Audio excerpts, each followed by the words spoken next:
অনেক ভালো লাগছে। এখন চলো আমরা আমাদের গল্প করি।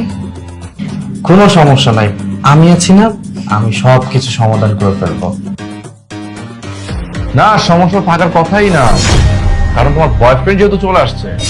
সুলতান, তুমি এখানে? তুমি না 6 মাসের জন্য চলে গেলে? হ্যাঁ, আমি বের হয়ে যাচ্ছিলাম, কিন্তু হঠাৎ করে মনে পড়লো আগের বার যখন আমি এসেছিলাম তখন তুমি আমাকে ইগনোর করেছো, আর এইবারও সেম ভাবে ইগনোর করলে। আর সেই জন্যই আমার তোমার প্রতি সন্দেহ হয় যে আমার ওয়াইফ আমাকে তো আগের মতো ভালোই বাসে না, আমার পিঠ পিছে কিছু একটা করতেছে। দেখো, তুমি আমাকে ভুল বুঝতে পারছো। তুমি যেমনটা ভাবছো ওরকমটা কোনো কিছুই না। ও তো আমার ভাই। কি? এ তোমার ভাই হয়? হ্যাঁ, দাদাকে আদা পড়া দিয়ে কোনো লাভ নাই, আমি সবকিছু জানি। কারণ এই ছেলেটা কে জানো? এই ছেলেটা হচ্ছে আবির, আমার বন্ধু। এর আগের বার যখন আমি এসেছিলাম তখন তুমি আমাকে ইগনোর করেছিলে, আর এইবার